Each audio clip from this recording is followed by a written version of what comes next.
Sesungguhnya aku ingin memperingatkan kepada kalian tentang Dajjal. Sesungguhnya aku akan menjelaskan kepada kalian satu hal, satu perkara yang tidak pernah diberitakan oleh Nabi terdahulu kepada umatnya tentang Dajjal. Yaitu Dajjal itu buta sebelah matanya. Dan Tuhanmu tidaklah buta matanya. Kerana di satu masa bila Dajjal keluar, selain daripada melebar luas tentang fitnah-fitnah, dia juga akan mengdeklarasi, mengakui, mendakwa dirinya sebagai seorang nabi. Dan penghujung kepada deklarasi dan pengakuan tersebut, dia akan mengisytiharkan dirinya adalah Tuhan. أعوذ بالله من الشيطان الرجيم. Alhamdulillah, syukur kehadrat Allah Subhanahu wa Ta'ala. Kerana dengan limpah kurnia, rahmat, kasih sayang dan inayah daripada Allah, Alhamdulillah, pada malam ini kita sama-sama dapat ditempatkan oleh Allah Subhanahu wa Ta'ala pada sebaik-baik tempat di rumahnya di masjid ini. Alhamdulillah. Mudah-mudahan Allah jugalah yang juga akan menempatkan kita pada sebaik-baik tempat di akhirat kelak, insya-Allah. Tuan-tuan, puan-puan, hadirin hadirat, muslimin muslimat yang dirahmati sekalian. Sebelum kita memulakan majlis ataupun program kita pada malam ini, terlebih dahulu saya mengucapkan jutaan terima kasih kepada pengurusan dan pentadbiran pihak masjid kerana sudi untuk menjemput saya menyampaikan ceramah pada malam ini. Alhamdulillah. Dan juga seterusnya kepada ahli-ahli jawatan kuasa dan mereka yang bekerja sama dalam menjayakan program dan majlis pada malam ini. Mudah-mudahan Allah jugalah yang akan membalas jasa-jasa dan khidmat yang telah diberikan sesuai dan setimpal dengan amalan dan niat masing-masing. Mudah-mudahan Allah mengabulkan permintaan ini, insya-Allah. Tuan-tuan, puan-puan, hadirin hadirat, muslimin muslimat yang berbahagia. Tajuk yang diberi, tajuk yang ditaklif pada malam ini ialah berkaitan dengan Dajjal. Dan beradanya saya di hadapan tuan-tuan dan puan-puan pada malam ini bukanlah bermakna saya yang paling alim, saya yang paling mengerti, saya yang paling mengetahui tentang persoalan Dajjal. Tidak sesekali dan tidak sedemikian. Tetapi kita sebagai umat Islam, umat Nabi Muhammad sallallahu alaihi wasallam adalah mempunyai nilai neraca dan ukuran yang sama, kecuali yang bertakwa kepada Allah Subhanahu wa Ta'ala. Baki daripada itu, kita sama-sama berusaha melengkapkan diri kita dengan ajaran-ajaran dan disiplin-disiplin ilmu di dalam agama kita, iaitu Islam. Memperkemaskan beberapa tahap ilmu-ilmu dan disiplin yang menjadi basic dan asas bagi kita. Terutamanya ilmu yang berkaitan dengan akidah, keimanan dan kepercayaan, iaitu ilmu tauhid. Dan yang kedua, seharusnya kita memperdalamkan ilmu yang berkaitan dengan tafsir Al-Quran. Kerana Al-Quran adalah sebagai sumber yang asas kepada kita di dalam memahami agama, di dalam melaksanakan syariat-syariat, hukum hakam dan perundangan daripada Allah Subhanahu wa Ta'ala. Dan bentuk pengamalannya, practicality-nya, kita akan dapati di dalam ilmu hadis. Saya tidak tahu dan tidak pasti dari arah mana, sudut mana harus saya mulakan perbicaraan mengenai Dajjal pada malam ini. tetapi sesuai dengan apa yang disabdakan oleh Rasulullah sallallahu alaihi wasallam. Sebuah hadis daripada baginda dalam bentuk pemaknaan.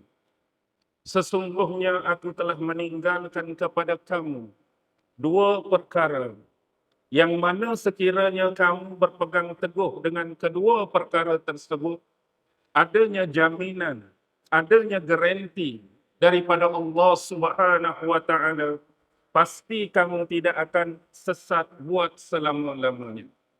Apa dia? Kitabullah wa sunnati. Kitab Allah yakni Al-Quran dan juga sunnah-sunnah daripada Nabi dan Rasulnya yang terakhir Muhammad sallallahu alaihi wasallam. Berbekalkan daripada itu, kita juga dihidangkan dengan hadis-hadis yang lain, iaitu berkaitan dengan kelebihan, berkaitan dengan fadilat, berkaitan dengan keistimewaan sebuah surah yang disabdakan oleh Rasulullah. Barang siapa yang membaca, menghafal ataupun menjaganya, iaitu 10 ayat yang pertama daripada surah Al-Kahfi, maka dia akan dijaga daripada fitnah Dajjal. Dan ada sebahagian hadis lain yang dikeutarakan oleh baginda, barang siapa yang membaca 10 ayat yang terakhir, dia akan terjaga daripada fitnah Dajjal. Dan juga ada hadis lain yang menyebutkan, barang siapa yang membaca suratul Kahfi, maka dia akan dinaungi cahaya daripada Jumaat tersebut sampailah kepada Jumaat yang akan datang. Ini adalah sebahagian daripada hadis-hadis Rasulullah yang membicarakan tentang fadilat, keistimewaan dan kelebihan suratul Kahfi, tanpa sedikit pun menafikan adanya sejumlah hadis-hadis yang lain yang juga turut membicarakan tentang fadilat dan keistimewaan surah ini. Dan bila surah ini dikatakan sebagai protek, sebagai perisai, sebagai penghalang, sebagai shield daripada fitnah Dajjal, maka surah ini menjadi satu surah yang amat penting untuk kita baca, untuk kita renung, untuk kita tadabbur, untuk kita analisa setiap ayat-ayat yang terkandung di dalamnya.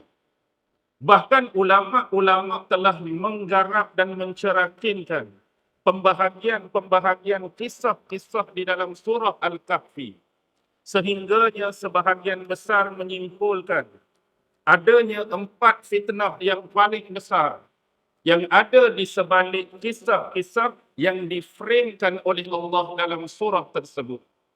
Antaranya yang pertama ialah berkaitan dengan kisah Ashabul Kahf, yang mana ulama menyimpulkan ini adalah merupakan bentuk fitnah terhadap akidah, bentuk fitnah terhadap keimanan dan kepercayaan. Manakala dalam kisah yang seterusnya, kita akan dapati kisah 2 pemilik kebun. Seorang pemilik kebun yang tidak bersyukur kepada Tuhan. Pemilik kebun yang menyatakan sifat kesombongan pada dirinya. Berbanding dengan satu lagi, pemilik kebun yang lain yang bersifat miskin, tetapi senantiasa menyatakan kesyukuran kepada Allah Subhanahu wa taala. Dan ulama-ulama menyimpulkan kisah yang kedua ini penisbahan kepada fitnah yang berbentuk keduniaan, ataupun selalu disebut dengan salah satu izam yang kita istilahkan materialisme. Terlampau mengagung, terlampau mendambakan, terlampau menyayangi dunia, sehingga bersikap sombong terhadap Allah dan bersifat sombong terhadap sesama manusia yang lain. Manakala di dalam garapan kisah yang ketiga, dibentangkan kisah seorang Nabi dan Rasul yang bernama Musa alaihi salam, yang mana telah diberikan teguran oleh Allah Subhanahu wa taala kerana merasakan diri baginda adalah manusia yang paling alim, manusia yang paling ilmu. Dan ini adalah suatu yang biasa. Sementara baginda seorang Nabi dan Rasul. Pada tanggapan biasa, siapakah lagi yang boleh dikatakan paling alim? Siapakah lagi yang boleh dikatakan paling berilmu dan berpengetahuan? Kecuali baginda yang dinobat dan diangkat sebagai Nabi dan Rasul bagi Bani Israel pada ketika itu. Tetapi Allah menyanggah kenyataan tersebut dengan menyatakan, kami masih lagi mempunyai seorang hamba yang bertempat, yang berkedudukan di antara dua laut. Itulah hamba yang ingin dicari oleh Nabi Musa alaihi salam dengan harapan dapat menuntut sebahagian daripada ilmu-ilmu yang dimiliki oleh individu yang dimaksudkan. Siapakah ini? Itulah Nabi Allah Khidir alaihi salam. Dengan ditemani oleh seorang Nabi, iaitu Yusha' bin Nun. Dan berpandukan dengan membawa ikan di dalam kerajaan. Ini adalah fitnah kepada bentuk ilmu dan fitnah kepada pengetahuan. Manakala kisah yang terakhir di penghujung surah ini adalah kisah seorang raja yang melang buana, iaitu berkelana, bermusafir daripada satu tempat ke satu tempat, berdakwah untuk mengajak manusia melakukan kebaikan dan yang paling penting mengajak manusia kembali bertauhid kepada Allah Subhanahu wa taala. Itulah Zulkarnain. Digarap bersama dengan kisah satu kaum, iaitu Ya'juj wa Ma'juj. Dan ulama-ulama menyimpulkan ini adalah bentuk fitnah terhadap sistem politik, fitnah terhadap pemerintahan, fitnah terhadap sistem ketatanegaraan. Jadi ini adalah merupakan 4 perkara yang direkodkan oleh Allah Subhanahu wa taala. Dan bila hadis berkenaan dengan fadilat ini dinisbahkan dengan Dajjal, pastinya ada hubungan, pastinya ada connection berkaitan Dajjal dengan 4 jenis fitnah yang disebutkan di dalam Al-Quran. Baik berupa akidah, baik berupa materialisme keduniaan, baik berupa ilmu dan pengetahuan, dan baik berupa pemerintahan dan sistem ketatanegaraan tadi. Dan tidak juga lupa beberapa hadis Rasulullah sallallahu alaihi wasallam berkaitan dengan diri Dajjal itu sendiri. Ada sebuah hadis yang diriwayatkan oleh sahabat besar, iaitu Abdullah bin Amr, yang mana pada suatu ketika beliau menceritakan Rasulullah berada di kalangan sahabat-sahabat baginda. Lalu Rasulullah sallallahu alaihi wasallam mengucapkan kata-kata pujian terhadap Allah yang sesuai dan selayak baginya. Dan kemudian Rasulullah menyebut-nyebut tentang Dajjal. Apa yang disabdakan oleh Rasulullah kepada sekalian para sahabat? Sesungguhnya aku ingin memperingatkan kepada kalian tentang Dajjal. Rasulullah nak bagi tahu, Rasulullah sekarang nak memperingatkan kepada sahabat-sahabat tentang Dajjal. Dan tidak ada seorang Nabi pun yang tidak memperingatkan kaumnya tentang Dajjal. Ini bermaksud Rasulullah sallallahu alaihi wasallam bukanlah Nabi dan Rasul yang pertama yang memperingatkan kaumnya tentang Dajjal. Tetapi apa yang dilakukan oleh Rasulullah adalah keterlanjutan daripada apa yang pernah dilakukan dan diberitakan oleh Nabi dan Rasul kepada umat masing-masing. Bermakna di sini bagi kita setiap Nabi, setiap Rasul sejak zaman dahulu sudah memperingatkan kaum masing-masing tentang Dajjal. Dan Rasulullah menyambung, sesungguhnya aku akan menjelaskan kepada kalian satu hal, satu perkara yang tidak pernah diberitakan oleh Nabi terdahulu kepada umatnya tentang Dajjal. Iaitu Dajjal itu buta sebelah matanya. Dan Tuhanmu tidaklah buta matanya. Ini adalah merupakan satu kod ataupun satu clue yang cukup penting untuk kita faham. Kerana di satu masa bila Dajjal keluar, selain daripada melebar luas tentang fitnah-fitnah, dia juga akan mendeklarasi, mengakui, mendakwa dirinya sebagai seorang nabi. Dan penghujung kepada deklarasi dan pengakuan tersebut, dia akan mengisytiharkan dirinya adalah Tuhan. Ini benda yang bukan kecil. Ini benda yang bukan main-main. Tetapi melalui kod tentang matanya yang cacat, matanya yang rosak sebelah adalah suatu perkara yang penting untuk kita fahami, nanti kita hurai di belakang nanti. Pertama saya nak ambil berkenaan dengan surah Al-Kahfi tadi. Bagaimana dalam ayat yang pertama Allah Subhanahu wa taala berfirman kepada Nabi Muhammad dan seterus lanjutan kepada umat Islam sampai hari ini. Alhamdulillahilladzi anzala ala 'abdihi al-kitaba wa lam yaj'al lahu 'iwaja. Segala puji bagi Allah Subhanahu wa taala, Zat yang telah menurunkan ke atas hamba-Nya Alkitab, yakni Al-Quran. Wahyu dan firman Allah menerusi perantaraan malaikat Jibril alaihi salam kepada junjungan besar Nabi Muhammad sallallahu alaihi wasallam. Dan ayat penyambung seterusnya adalah menyifati sifat Al-Quran. Walam yaj'al lahu 'iwaja. Yang mana Al-Quran yang kami turunkan kepada Muhammad, Nabi dan Rasul terakhir ini, sifatnya tidak ada kebengkokan di dalam. Dengan kata lain, tidak ada kesalahan di dalamnya. Tidak ada kesamaran di dalamnya. Tidak ada benda yang tak betul di dalamnya. Apa yang dihidangkan di dalam Al-Quran adalah terbukti benar, terbukti betul, terbukti sahih, terbukti absolutely adalah firman-firman yang datang daripada Allah Subhanahu wa taala. Melalui ayat ini kita dapat fahami dengan jelas apa yang saya sebutkan di depan tadi tentang asas-asas dalam rukun agama kita. Di antara 6 rukun iman yang asas, Allah Subhanahu wa taala telah menyebutkan sebahagian daripadanya. Pertama dalam lafaz Alhamdulillah. Itu adalah rukun yang pertama, iaitu Allah. Sumber keimanan bagi kita.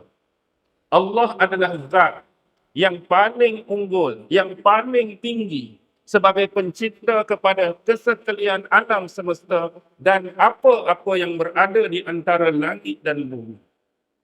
Yang kedua pada lafaz anzala ala abdihi. Diturunkan ke atas hamba kami. Siapa hamba yang dimaksudkan dalam ayat ini? Nabi Muhammad sallallahu alaihi wasallam. Tetapi yang istimewanya, Allah tidak menyebut dan menggelarkan Nabi Muhammad dalam konteks ayat ini dengan nama Nabi. Tidak menyeru dengan gelaran dan pangkat Nabi. Ayat ini bukan datang anzala ala Muhammadin. Ayat ini bukan datang anzala ala rasulihi. Tidak disebut nama Nabi, tidak disebut pangkat dan kedudukan. Tetapi disebut dengan hamba. Sebab itulah kedudukan yang sebenar. Sesiapa pun kecuali Allah, dia adalah makhluk, dia adalah ciptaan yang menjadi hamba kepada Allah Subhanahu wa taala. Termasuklah Nabi kita Muhammad sallallahu alaihi wasallam. Dan Al-Quran ini diturunkan kepada baginda pada lafaz Al-Kitab. Jadi sekarang kita sudah ada hampir 4 benda yang paling penting dan asas di dalam rukun agama kita. Allah, Nabi, Al-Kitab, Al-Quran. Di mana satu lagi? Otomatik konteks penurunan Al-Quran daripada Allah kepada Nabi Muhammad di celah tu ada pengantara. Siapa yang menurunkan wahyu? Malaikat Jibril alaihi salam. Maka konteks kepercayaan beriman kepada malaikat dimasukkan terus. Pada ayat pertama lagi, Allah sudah mengasaskan kita dengan meletakkan tubuh ini. Ini adalah asas keimanan. Asas yang menjurus kepada mentauhidkan Allah Subhanahu wa taala. Jadi di sini Allah yang Maha Mulia telah menurunkan kitab yang mulia kepada nabinya yang mulia, kepada hamba-Nya yang mulia daripada malaikat yang mulia. Tetapi apapun kemuliaan dan pujian itu tetaplah kembali kepada Sang Empunya kemuliaan, iaitu Allah Subhanahu wa taala. Tapi perlu kita faham di hujung-hujung, kitab ini tidak ada kebengkokan. Kalimah iwaja dalam bahasa Arab diterjemahkan dengan bengkok. Kalau kita nisbahkan iwaja ini dalam bentuk yang lain, tuan-tuan selalu bawa kereta, bawa van, mungkin bawa lori, bawa motosikal. Setiap hari hampir 100% di antara kita menggunakan laluan perhubungan yang disebut jalan raya ataupun highway. Kalimah iwaja kalau dinisbahkan dengan jalan, dia adalah jalan yang berbentuk tidak rata. Jalan yang berbentuk berbonggol-bonggol. Bukan jalan yang elok, bukan jalan yang licin, bukan jalan yang cantik. Iwaja kalau kita nisbah pada bentuk jalan. Kalau iwaja kita nisbahkan pada manusia. Boleh kita umpamakan jenis manusia, jenis orang yang mungkin ada sifat ketidaksempurnaan dan kecacatan. Maksudnya kalau dia berjalan tu sengit sebelah ke, terhinjuk-hinjuk ke, itu bentuk iwaja pada karakter manusia. Dan dalam Al-Quran dia tidak ada bengkok. Tetapi tuan-tuan perlu ingat, akan ada makhluk Allah. Tidak kira siapa pun yang berwatak mirip, muyul, cenderung ke arah watak antagonis. Dia akan membawa sumber yang asli, sumber yang penting, sumber yang sebenar ini ke arah jalan kesesatan. Ke arah jalan yang membengkokkan. Ke arah jalan yang menyelewengkan dan menyamarkan manusia. Yang menyebabkan sehingga manusia boleh menjadi keliru. Manusia boleh menjadi silap faham. Manusia boleh menjadi tidak memahami dengan baik apa yang sebenarnya diturunkan oleh Allah kepada mereka. Dari situlah kita dapat faham. Cuba tuan-tuan perhatikan bagaimanakah garapan dan rangkuman dalam landscape kisah-kisah dan penceritaan dalam Al-Quran.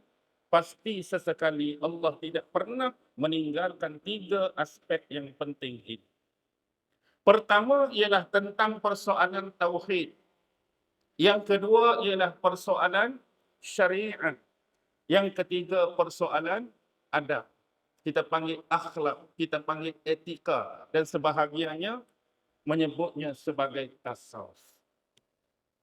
3 elemen ini sentiasa ada di dalam kisah dan penceritaan Al-Quran. Penting apa akidah? Sebab untuk versus, untuk lawan, untuk kontra apa yang disebut bentuk-bentuk kemusyrikan. Jadi Islam melalui Nabi Muhammad dan Nabi-Nabi sebelum ni dan beberapa kitab yang pernah Allah turunkan sebelum ni, kemuncak dia ialah mengajak seluruh manusia sebagai hamba Allah benar-benar mengesakan dan mentauhidkan Allah. Dan menafikan apa jua bentuk kesyirikan di dalam kehidupan mereka. Itu yang pertama. Yang kedua, bila manusia ini sebagai hamba Allah, tentu adanya connection dan hubungan. Bagaimanakah bentuk manusia ini nak komunikasi, nak berhubungan dengan Tuhan mereka. Maka datanglah apa yang dinamakan sebagai syariat. Sama ada bentuknya ibadah, sama ada bentuknya muamalah, sama ada bentuknya jinayah dan bentuk-bentuk sistem yang lain. Dan yang ketiga ialah adab. Di sini saya nak kisahkan kepada tuan-tuan. Ada 3 perkara penting dari sudut kisah dan penceritaan. Pertama sekali ialah kisah para nabi dan rasul. Ini yang paling banyak disebutkan di dalam Al-Quran daripada timeline Nabi Adam alaihi salam sampailah kepada Nabi Muhammad sallallahu alaihi wasallam. Itu yang pertama. Yang kedua, ada terkadang kisah yang datang dalam bentuk individu perseorangan, yang datang dalam bentuk personality dan figure. Antaranya yang kita temui tadi, Zulkarnain. Antaranya yang kita temui tadi, siapa? Nabi Khidir alaihi salam. Antaranya Luqman. Siapa lagi? Tokoh-tokoh besar. Tubak dan sebagainya. Dan kadang-kadang Al-Quran ini datang dalam bentuk yang ketiga. Dia tak datang individu perseorangan. Dia datang dalam bentuk jamaah dan kelompok bilangan yang lebih besar. Ada Allah menceritakan tentang Ashabul Kahfi. Ada Allah cerita Ashabul Fil. Ada Allah cerita Ashabul Ukhdud. Ada Allah cerita Ashabul Ras. Ada Allah cerita Ashabul Aikah. Dan ashab-ashab yang lain. Walau bagaimanapun ketiga-tiga aspek penceritaan ini, baik Nabi dan Rasul, baik individu perseorangan ataupun kelompok yang lebih besar dan bilangan yang banyak, pasti ketiga-tiga elemen tadi tidak pernah ditinggalkan. Carilah dalam mana-mana cerita Nabi, cerita individu, cerita ashab tadi, pasti ada persoalan akidah, pasti ada persoalan tentang syariat, pasti ada persoalan tentang adab, etika. Dan inilah yang membawa kepada positif and negatif. Inilah yang disebut watak-watak yang bersifat protagonis dan antagonis. Apa dia protagonis? Protagonis ialah sifat-sifat yang lebih terarah kepada kebaikan. Orang-orang yang berperangai baik, orang-orang yang berakhlak mulia, orang-orang yang berakhlak soleh. Dan lawan bagi dia, kontra bagi dia, antagonis. Apa dia? Hak perangai buruk, hak suka melawan, hak suka menentang. Dua-dua ni ada dalam Quran. Dua-dua Allah sebut dalam Quran dalam bentuk peringatan.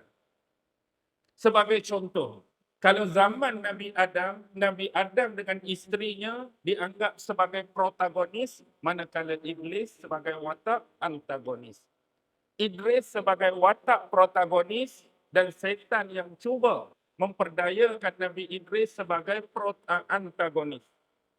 Seawal itu Habil dan Qabil. Siapa yang antagonis, siapa yang protagonis? Qabil yang antagonis, Habil yang protagonis. Mari zaman Nabi Nuh. Nabi Nuh dan kaum yang beriman tu protagonis, yang menentang, yang melawan, yang mengejek-ngejek, yang mencaci maki Nabi Nuh adalah watak-watak antagonis. Sejauh Nabi Hud dengan umat dia kaum Ad, sejauh Nabi Saleh dengan umat dia kaum Samud. Dan kita akan bertemu lagi versus protagonis antagonis pada Nabi Ibrahim dan Namrus.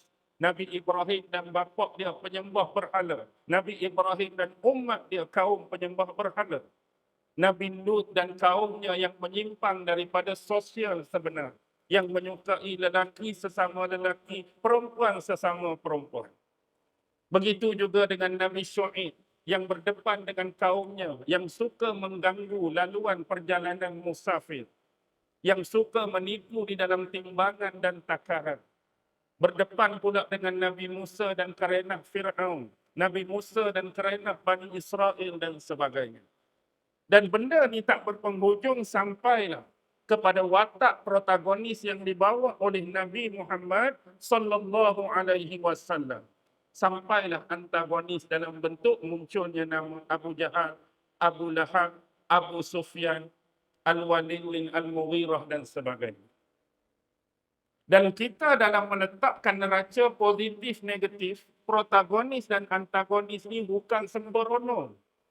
Bukan rasa agak-agak, bukan rasa suka-suka. Tetapi nilaian, value dan nilai neraca tadi ditentukan oleh agama. Agama yang menisbahkan ini adalah protagonis dan agama yang menisbahkan ini adalah antagonis melalui sikap karakter masing-masing. Bukan kata saja-saja nak cakap hak ni baik, hak ni tak baik. Hak ni betul, hak ni salah. Hak ni soleh, hak ni toleh. Tidak. Tetapi ada nilaian dia, ada value dia, ada neraca timbangan dia. Dan kembali kepada itu. Inilah yang kita harus fahami. Jadi Dajjal yang akan muncul di akhir zaman ini akan bawa watak mana? Akan bawa watak antagonis. Baik. Sekarang ni kita pi slow-slow. Bagaimanakah bentuk pemikiran? Bagaimanakah bentuk tanggapan manusia yang ada di sekitar kita, di sekeliling kita? Bila diajukan mereka kepada persoalan Dajjal, pastinya setiap manusia, dia terbeza dengan bentuk pengajian dia. Dia terbeza dengan lingkungan kehidupan dia. Dia terbeza dengan guru-guru yang pernah dia belajar daripadanya. Dia terbeza dengan kawan-kawan yang dia biasa berkawan dengannya. Dan ini adalah perkara-perkara yang menyebabkan adanya perbezaan dan khilaf di dalam membentuk pemikiran dan tanggapan manusia terhadap individu yang namanya Dajjal. Walaupun jelas bagi kita, kita ambil konteks eksklusif. Tak payah fikir orang yang di luar agama kita. Tak payah fikir yang disifatkan sebagai non-Muslim. Tetapi kita memikir dalam kerangka eksklusif, bagaimana pemikiran dan tanggapan ini terbentuk dari kalangan umat Islam sendiri. Daripada kita berkawan, daripada kita berguru, daripada kita interview, daripada kita bertemu bual, daripada kita bertukar pandangan, bertukar pendapat, menerima pandangan tu, menerima saran. Jadi dapat saya simpulkan, dan apa yang saya simpulkan ini bukan absolut, apa yang saya simpulkan ini bukan muktamad. Kerana ini adalah dapatan dan nilaian dari sudut pandang dan kacamata saya. Dan pastinya akan ada perbezaan dengan tuan-tuan dan puan-puan. Tetapi apa yang saya dapati, boleh saya katakan ada 4 kumpulan. Ada 4 grup di dalam membezakan pemahaman dan tanggapan mereka berkaitan Dajjal. Hal ini kita kena clear. Kumpulan yang pertama, bila kita berkawan, bila kita bertukar pandangan, kumpulan pertama adalah kumpulan yang kita sebut sebagai umat Islam. Sama seperti kita. Yang percaya kepada rukun-rukun iman, yang percaya kepada rukun-rukun Islam. Tetapi adanya perbezaan yang ketara bila diajukan persoalan berkaitan Dajjal. Kumpulan yang pertama, dengar betul-betul, tidak ada masalah tentang akidah. Mereka boleh menerima tentang syariat. Mereka boleh menerima tentang adab dan nilai-nilai tadi. Juga dari sudut ilmu-ilmu yang berkaitan dengan peristiwa-peristiwa atau sabdaan-sabdaan Nabi yang berkaitan dengan akhir zaman. Bila disebutkan antara peristiwa akhir zaman, akan keluarnya Ya'juj dan Ma'juj, mereka boleh terima. Right. Bila disebutkan di akhir zaman, ramai orang akan minum arak, mereka boleh terima. Right. Bila disebut Nabi Isa akan kembali, the second coming of Jesus, mereka boleh terima. Right. Bila disebutkan akan banyaknya berlaku perzinaan di akhir zaman, mereka boleh terima. Right. Bila disebutkan banyaknya anak-anak akan menderhakai kedua ibu bapa mereka, mereka boleh terima. Right. Tapi bila diajukan persoalan tajuk malam ini Dajjal, mereka stop sekejap. Apa yang mereka anggap berkaitan Dajjal? Ya, sememangnya jelas. Dajjal tidak disebutkan dengan jelas dalam ayat-ayat Al-Quran. Pernah jumpa tak perkataan Dajjal dalam Quran? Tak ada.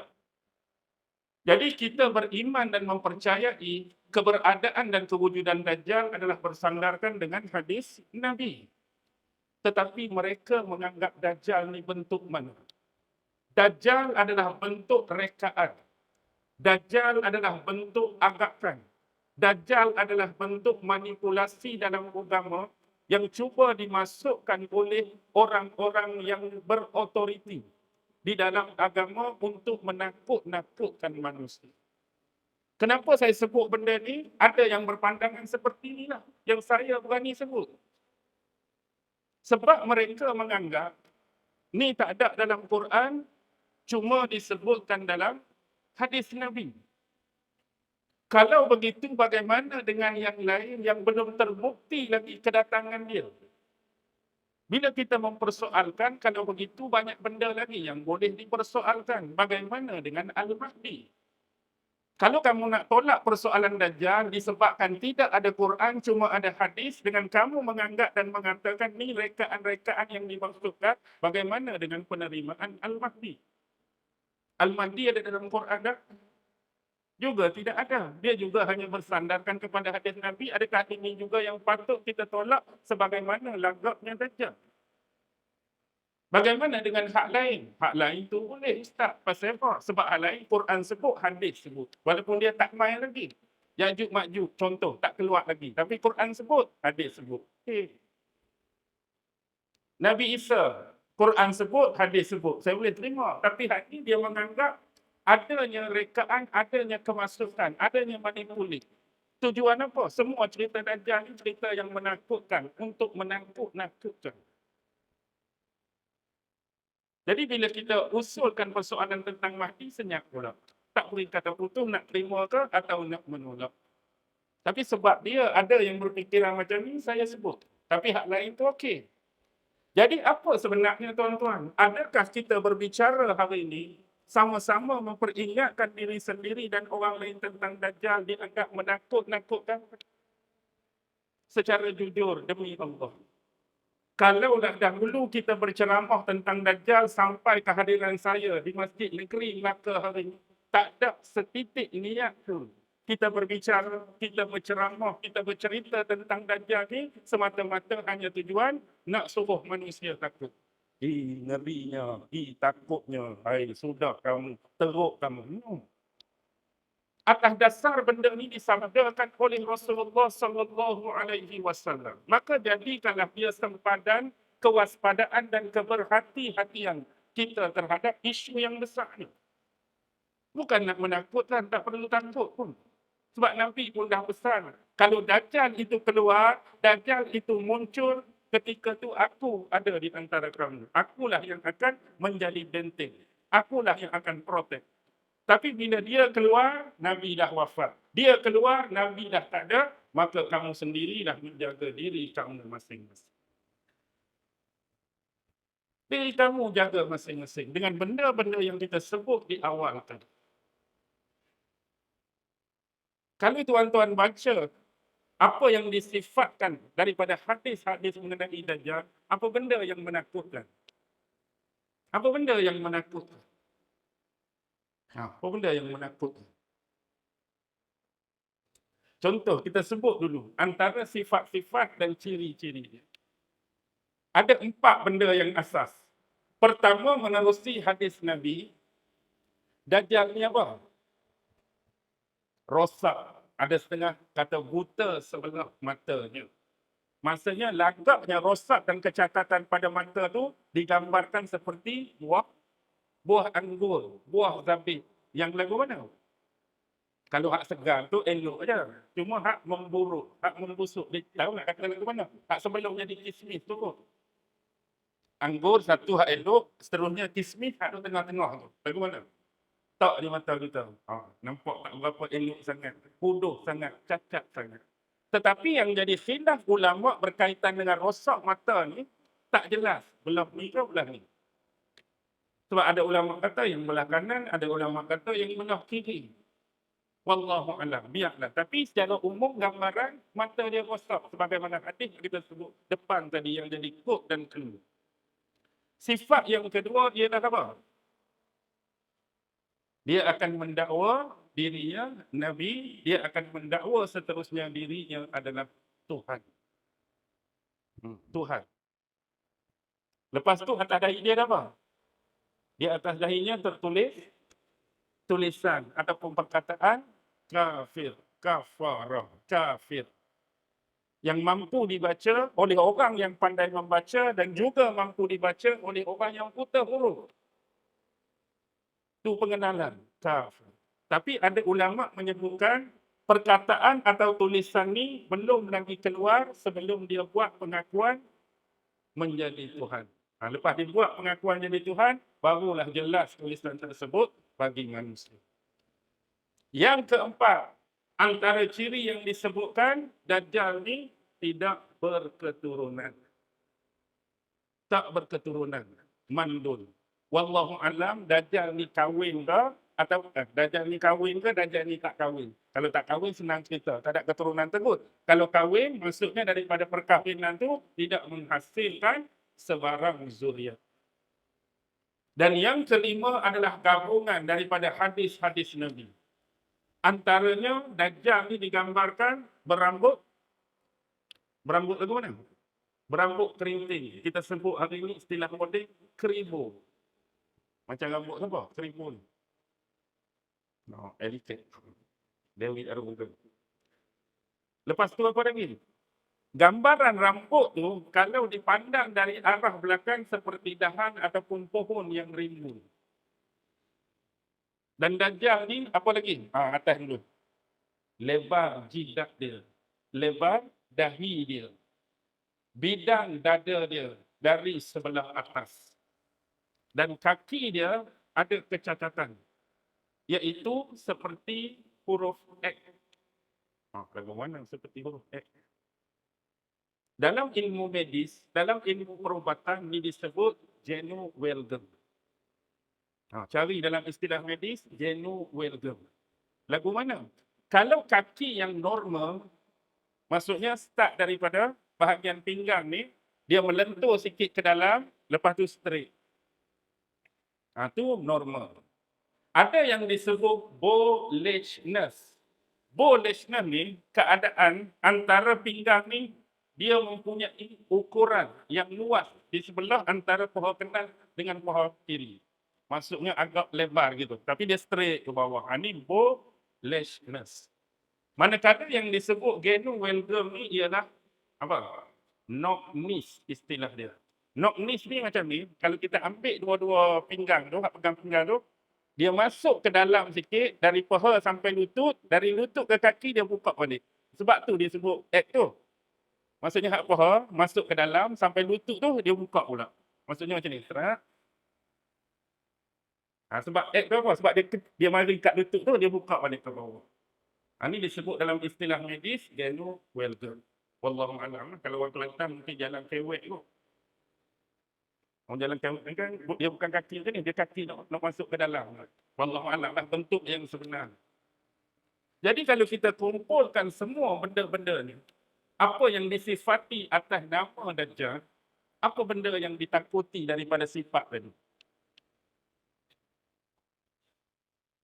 Apa benda yang ditakuti daripada sifat tadi? Rambut kerinting. Saya rambut lurus, siap rebonding lagi. Jadi apa perbezaannya? Kalau setakat Dajjal rambut kerinting, saya rambut lagu ni, apa benda yang perlu kita takuti? Ini kata-kata yang berunsur apa ni? Yang berunsur lawak dan sinis yang cuba mereka kemukakan.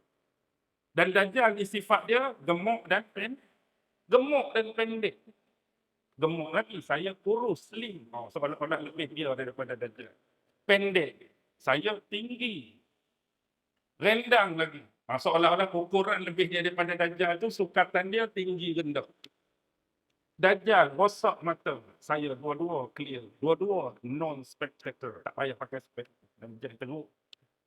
Dia buat perbandingan-perbandingan tu seolah tak ada apa yang menjadi ketakutan dan kegerunan pada sifat-sifat tu. Kalau melalui sifat tadi, agak-agak senang nak cari. Rasa nak try analisis sikit, kita cari siapa ni. Mula-mula ambil ramai-ramai ni, kita ambil dulu sifat Dajjal gemuk. Hak mana gemuk, main duduk belah kanan, hak mana kurus, duduk sebelah kiri. Saya pun kena duduk juga dalam kelompok belah kanan. Ada dah satu ciri Dajjal gemuk. Lagu tu ke cara kita nak cari? Lepas tu hak lepas gemuk pula, rendah. Ambil hak gemuk tadi, ni tinggi. Ni rendah. Hak tinggi tu masuk balik kumpulan ni. Tinggallah gemuk dan rendah. Lepas tu, rambut kribo pula. Saya lurus walaupun gemuk rendah, kena masuk balik sini. Agak-agak duk cari lagu tu sampai bila tak jumpa. Nak cari hak mata rosak apa tak lagi? Kafarah. Agak-agak lah 2 titik hitam. Solat tahajud tak pernah tinggal. Duk cari kafarah. Main duk lah. Itu sebagai panduan. Dan tidak ada sedikit pun kegerunan dan ketakutan pada sifat tu. Tapi ada lagi yang disebutkan oleh Rasulullah. Antaranya ialah ia mampu menurunkan hujan. Dia mampu menghidupkan orang yang sudah meninggal. Dia mampu menghidupkan dan menyuburkan tanah, bumi yang tandus, kering dan gersang. Dan dia diberi kelebihan-kelebihan yang lain. Berupa apa? Berupa umur yang panjang dan kita kata apa? Wajah yang senantiasa muda. Kenapa nak buat detect ke nak cari? Tak perlu. Sebab bukan tugas kita untuk cari-cari Dajjal. Bahkan kalau boleh, jangan kita minta, jangan ada sekelumit niat pun, kalau aku ni dan umur panjang, aku nak jumpa dengan Dajjal. Dengan niat nak tikam Dajjal ke, sekih Dajjal ke, tampak Dajjal. Bukan. Tuan-tuan bukan lawan dia. Tapi Allah dah khususkan salah satu daripada makhluknya, seorang Nabi dan Rasul yang pernah diangkat kepadanya. Iaitu Nabi Allah Isa alaihi salam yang ditugaskan secara khusus dan spesifik untuk membunuh makhluk ini. Di mana? Di Babul Lut, di Baitul Maqdis kelak. Untuk diri kita tak perlu cari-cari Dajjal. Tak perlu nak detect Dajjal. Apatah lagi ada niat dan kemahuan untuk bertemu dengan Dajjal. Kalau boleh, minta jangan bertemu. Kalau boleh, minta jauh daripada dia. Takut kita hilang kesabaran. Takut hilang kita punya akidah dan pegangan bila bertemu dengan dia. Kerana lantaran fitnahnya yang cukup besar. Okey, faham yang pertama. Kelompok yang kedua, sama seperti yang pertama, depan-depan tadi. Cuma kelompok yang kedua ni, jangan membahaskan tentang fitnah dia lebih awal sebelum kemunculan Dajjal. Faham tak apa yang dimaksudkan? Sebab bila kita sempak pasal Dajjal, ada 2 benda yang besar. Satu, batang tubuh Dajjal itu sendiri. Orang, tuan, satu. Satu lagi, fitnah-fitnah dia. Jadi bila sempak cakap tentang Dajjal, tuan punya tubuh yang nama Dajjal dan fitnah yang bakal dia keluarkan. Dia kata kalau nak baca tentang Dajjal, baca hak Nabi sebut tentang Dajjal. Macam kita sebut satu-satu tadi. Dan untuk fitnah Dajjal, jangan kita sebut fitnah apa, jangan kita sembang fitnah apa. Kerana kalau kita buat macam ni, kita lebih awal memfitnah Dajjal sebelum fitnah Dajjal itu keluar. Oh, Dajjal tak keluar lagi. Tapi hak berlaku hari ni, oh ni Dajjal, ni Dajjal, ni Dajjal, ni Dajjal. Tak ada Dajjal keluar, kita awal lagi fitnah Dajjal. Faham tak? Maksudnya yang kedua, demikian. Apapun hari ini, kalau kita lihat adanya kejanggalan dalam akidah, itu mungkin disebabkan diri kita sendiri, disebabkan orang-orang yang memusuhi Islam, disebabkan pengaruh hawa nafsu, disebabkan hasutan dan godaan iblis syaitan, disebabkan keduniaan dan sebagainya. Tapi jangan kait dengan Dajjal. Sebab Dajjal tak keluar lagi. Nanti dia keluar, baru fitnah dia ada. Jadi apa saja hari ini, pahaman-pahaman, gerakan-gerakan, simbol-simbol, lakaran-lakaran, izm, hak kejahatan tu kejahatan ni, jangan nisbahkan pada dia. Jadi kalau lepas ni dia keluar, baru nisbah pada dia. Kita pun cuba fikir, nanti keluar, senang ke kita nak kenal dia? Agak-agak. Senang ke susah? Contoh, lah ni isu hak kira kata ada di alam mainstream. Imam Mahdi kan. Siapa hak 2-3 hari yang kita tengok ni hak didakwa sebagai Imam Mahdi? Walau tuan tubuh tak mendakwa. Orang lain hak dakwa. Siapa? Muhammad Hossein lah, hak tu lah, hak ni lah. Okey. Sekarang ni, dia sungguh-sungguh Imam Mahdi ke? Dia bukan Imam Mahdi ke? Sekarang ni ada kata, oh dia dah. Hak ni pula kata bukan. Hak ni pula kata mengarut. Hak ni pula kata kaki tidur. Hak ni pula kata kaki mimpi. Sekarang ni dalam keadaan ni, yang nak menilai dan mengesap siapa? Dia betul ke dia salah, siapa yang nak jadi pengesah? Sebab orang hak sokong kata dia akan mengesahkan dia. Orang hak tolak akan menolak dia. Orang hak tuduh akan menuduh dia. Jadi kalau mari hak betul nanti pun, siapa yang nak mengesahkan? Ini hak betulnya. Pasti benda yang sama pada hari ini berlaku juga pada hak betul tu. Maksudnya dengan kata lain, hak betul tu akan ada penyokong dia, hak betul tu juga ada orang akan nafikan dia. Percayalah tuan-tuan. Bukan kata dia orang itu. Tapi asas sokongan tu Rasulullah dah ceritakan. Antara bentuk-bentuk dia akan dibaiat. Dia akan nama macam-macam. Dia akan disifatkan demikian. Dia akan punya kelebihan macam ni, kelebihan macam ni. Bukan senang. Yang cuma kita takut dan kita bimbang dalam keadaan hadirnya hak sebenar, kita termasuk golongan yang menentang dan menafikan. Okey, itu kelompok yang kedua. Kelompok yang ketiga, ini agak tersasar. Sebab dari sudut batang tubuh, dari sudut karakteristik, dia tolak terus. Dajjal ni bukan orang, Dajjal ni bukan manusia, Dajjal ni bukan sebahagian dari anak Adam. Tapi Dajjal hanya berupa logo. Dajjal hanya berupa simbol. Dajjal hanya berupa perlambangan. Dajjal hanya berupa gerakan-gerakan. Dajjal hanya berupa fahaman-fahaman tertentu. Hal ini dia kira dalam bentuk tadi. Tapi hak batang tubuh tu, dia tak terima. Yang keempat dan terakhir. Yang keempat dan terakhir ni, dia sama macam nombor 2. Bukan masuk sama hak belakang tadi. Sama hak depan. Tapi di hujung hak belakang tu, hak nombor 4 ni ambil hak nombor 3.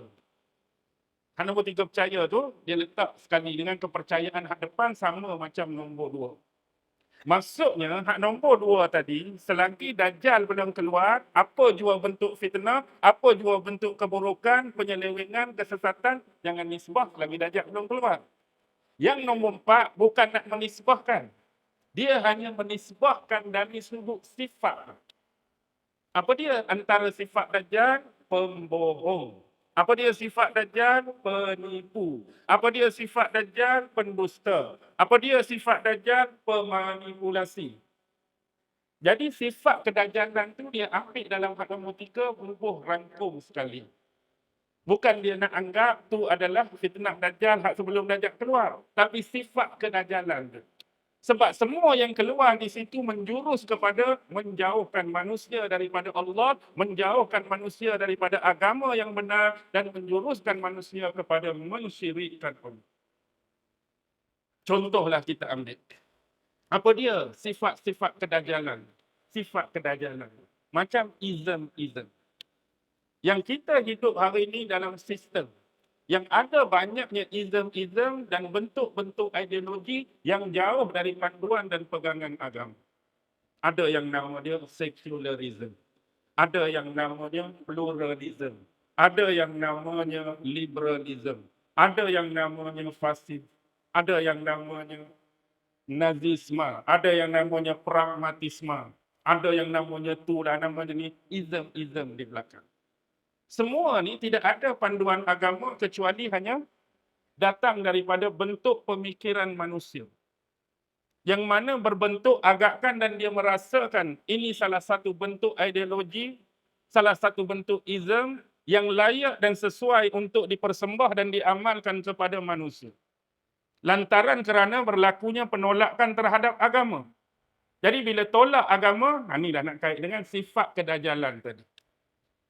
Bukan nak nisbahkan benda tu Dajjal yang buat, tapi sifat kedajalan. Maknanya sistem ni menipu, membohong, menjauhkan manusia. Tapi hakikatnya semua ism gagal. Kerana apa? Kalau ism ini mampu diterima, mampu dicerna oleh seluruh manusia secara sepakat, agak-agak akan keluar ada ism-ism hak saya sebut banyak lain tadi. Tak perlu dah keluar. Contoh bila kita ketengahkan sekularisme, katakan, oh kami manusia hak hidup atas dunia ni cukup berpuas hati dengan ism yang namanya sekularisme. Dia banyak membantu kehidupan manusia, mendamaikan manusia, mengharmonikan manusia, menyebabkan perpaduan, menyebabkan manusia bersatu. Tak perlu dah hak lain. Ini terbaik. Tapi hakikatnya, satu-satu keluar. Sak pluralism. Maksudnya ada ketidakpuasan hati pada hak ni. Mari otak hak ni pula keluar liberal. Mari otak hak ni Nazi. Mari otak hak ni fasis. Mari otak ni pragmatisme. Mari hak ni hedonisme. Mari hak ni tu, mari hak ni. Dan setakat kita hidup ni tak tahu berapa ism lagi nak muncul, berapa ism lagi nak keluar, membuktikan bahawa ism ni tidak pernah ada kepuasan di dalam penganut-penganut dan pengikutnya sendiri pun. Dan ini upaya untuk melarikan dan menjauhkan manusia daripada agama. Cuba tuan-tuan bayangkan begini. Nabi pesan, selepas kewafatan aku, kalau Dajjal keluar pada zaman kamu, timing kamu, maka jagalah diri kamu masing-masing. Kita selalu beranggapan atau menganggap apa yang saya sebut ni adalah satu kekuatan. Fikir dulu betul-betul lah. Maksudnya, kalau Dajjal keluar, tak payah fikir. Maksudnya kita nak fikir apa? Fikir pasal kuatkan akidah kita, kuatkan syariat, hubungan kita dengan Allah jaga betul-betul, hubungan dengan manusia jaga betul-betul, adab kita dengan Allah, adab kita dengan manusia, belajar ilmu-ilmu agama yang boleh menguat dan memantapkan akidah dan kepercayaan. Jadi bila mari Dajjal macam mana pun, dia tak berdegih. Mari Dajjal macam mana pun, boleh filter. Mari Dajjal macam mana pun, boleh tapih. Agak-agak begitu ke? Memang asasnya begitu. Sebab tu kelukut tadi, bila kita belajar tentang sifat Allah. Allah ni maha sempurna. Tuhan yang kita yakin, Tuhan yang kita percaya, maha sempurna. Tiba-tiba ada satu makhluk yang nak dakwa, yang nak clarify, yang nak mendeklarasi, mengisytiharkan dia Tuhan. Hak kita duk belajar sebelum ni, Tuhan maha sempurna. Tuhan maha berkuasa. Tapi dia mari rambut kerinting, gemuk, pendek, mata pula rosak. Agak-agak nak percaya tak dia tu Tuhan? Nak percaya tak dia tu Tuhan? Asas dia, siapa-siapa pun tak akan percaya. Bila tengok kepada sifat, ciri dan fizikal macam ni. Ni penting. Ni penting. Dajjal tu rosak matanya. Sedangkan Tuhan kamu tidak demikian. Dan satu lagi kita diajar, kita hanya mampu melihat Allah di dunia ke di akhirat? Di akhirat. Dunia tak boleh. Dunia tak boleh. Ni kita kena jaga dan penting betul-betul. Sebab ada orang buat lawak macam ni. Dia bukan buat lawak, dia sembrono. Dia sembrono, dia kata apa? Hak mula-mula tu sebelum mengaku jadi Tuhan, mengaku jadi apa? Mengaku jadi Nabi. Oh, dia kata kalau mengaku jadi Nabi, senanglah kerja kita. Senang kerja kita. Kita repotlah dekat majlis agama. Kita repotlah dekat pejabat mufti, kau orang-orang yang ada otoriti dalam agama, tangkap, sumbat masuk jail lah. Kerana dia duk terbayangkan apa? Kerana dia duk sinonimkan dengan tokoh-tokoh yang selalu dikaitkan dengan ajaran yang sesat dan menyeleweng. Di Malaysia saja, berapa ramai tokoh-tokoh dan individu yang mengaku jadi Nabi. Rasul Kahar ke, Kerajaan Langit Ayah Pin ke. Maksudnya, bila dah detect mereka ni sesat, mereka ni salah, tangkap. Macam biasa lah. Tiba-tiba Dajjal mari, akulah Nabi. Tangkap je lah. Lepas tu keluar fatwa, orang ni sesat. Semudah tu ke tuan-tuan? Itulah sebab saya kata tadi, dia lebih kepada lawak yang sembrono.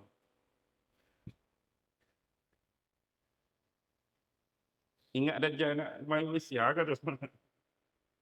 Konteks Malaysia ni cerita. Baik. Satu lagi sebenarnya yang saya nak suruh tuan-tuan fikir. Hak bab akidah, hak bab kenal Tuhan sungguh-sungguh, mungkin ramai yang boleh lepas.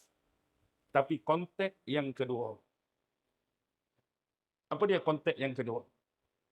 Yang kita kata kita sanggup bertahan, kita kata kita sanggup defend, itu adalah kerohanian. Itu adalah dalaman. Kenapa saya sebut kerohanian? Kenapa saya sebut dalaman? Sebab benda itu melibatkan akidah, iman dan kepercayaan.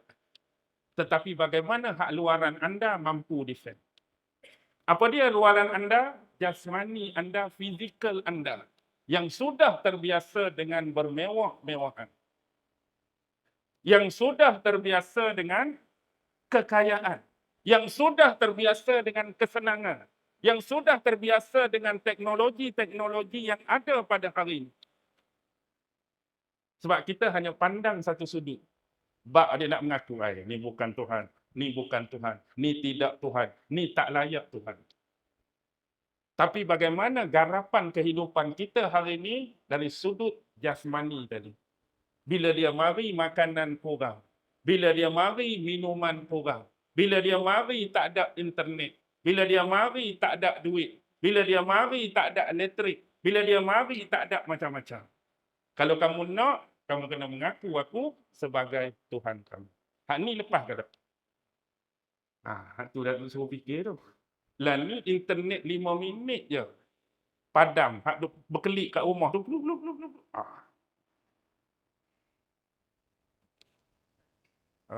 Pejabat Unified. Pasal apa ni tiba-tiba internet baru 5 minit tu terus dah buat aduan, komentar. Pasal apa ni? Tak jalan, data tak masuk tu baru 5 minit. Nanti takut kawan ni mari, tak ada terus. Nak internet, hak makanan kurang nak makan ni. Hak dari sudut tadi, hak rohani tu mungkin bertahan. Tapi hak ni berapa lama agak-agak yang mungkin. Sebab itulah Nabi juga sebut dalam hadis, di antara yang akan jadi pengikut Dajjal siapa? Yahudi dan wanita. Dan ada sampai saranan daripada Rasulullah supaya mengikat isteri dan anak-anak kamu. Maksud ikat tu ikat betul ke jangan. Nak habaknya fitnah pada masa tu tersangat hebat dan tersangat dahsyat. Sehingga boleh dikatakan keluar saja daripada rumah tak akan terlepas daripada bentuk-bentuk fitnah yang ada pada masa itu. Sebab Dajjal akan bawa segunung roti dan sungai air. Api dan air. Api itu adalah air, air itu sebenarnya adalah api. Kita jadi disamarkan, kita jadi dikelirukan. Jadi tak tahu dah zaman kita ni hak mana betul, hak mana tak betul, hak mana tepat, hak mana tak tepat, hak mana hak, hak mana batil.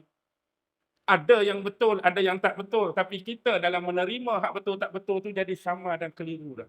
Hak ni ke hak betul, hak ni ke hak betul. Hak ni ke hak salah, hak ni ke hak salah.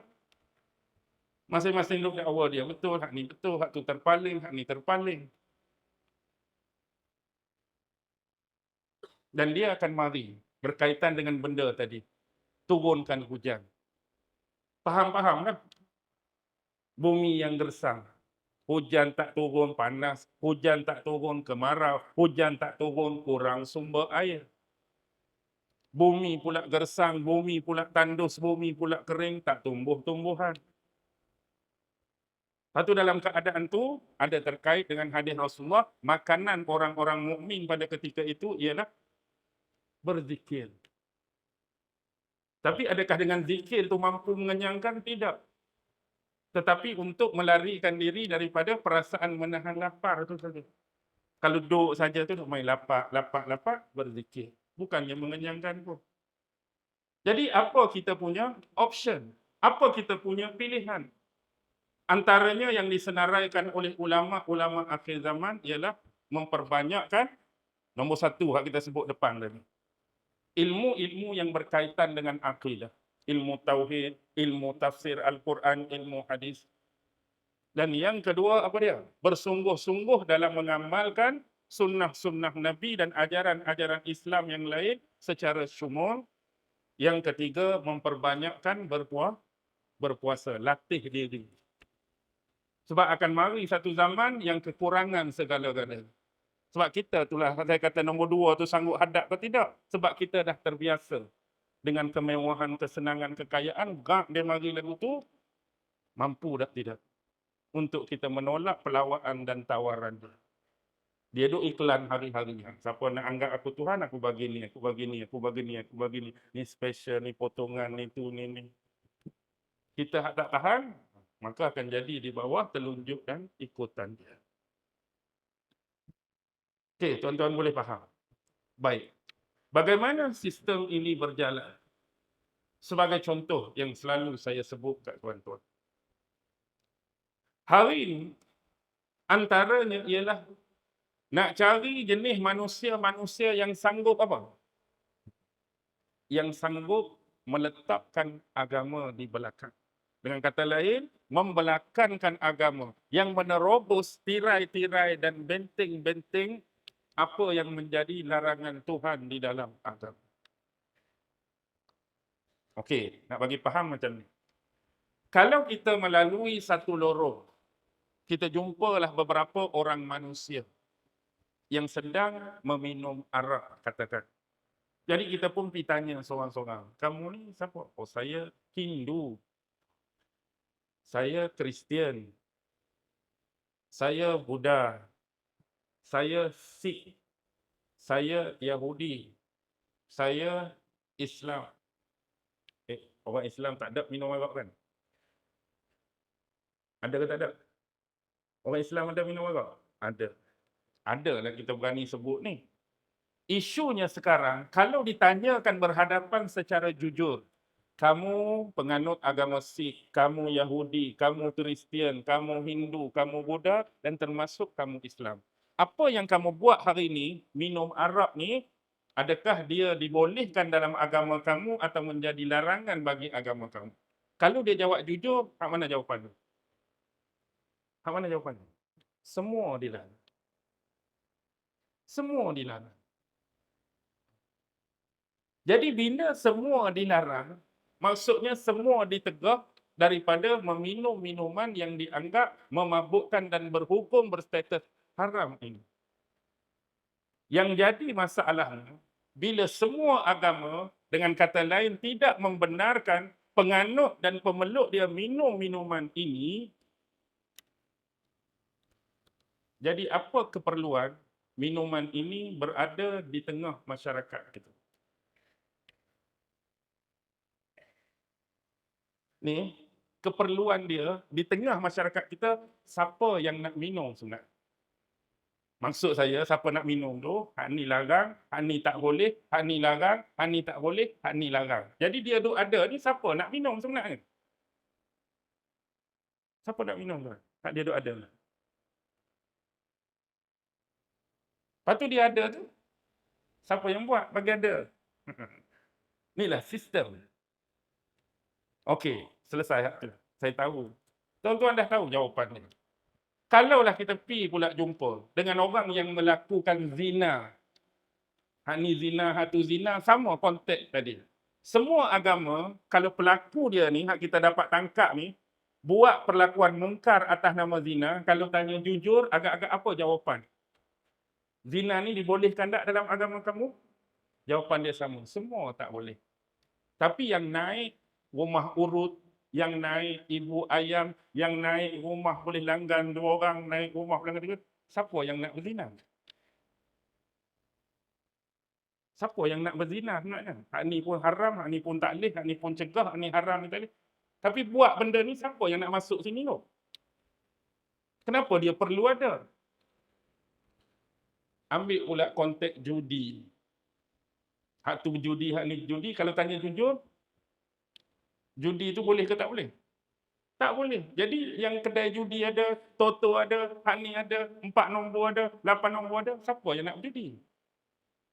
Dah semua larang, yang jadi benda ni ada tu siapa nak main, siapa nak berjudi? Hakikatnya ada tangan-tangan manusia yang nak benda ni masuk dan ada dalam masyarakat. Bila ada, bila ada. Kalau ni tak kuat,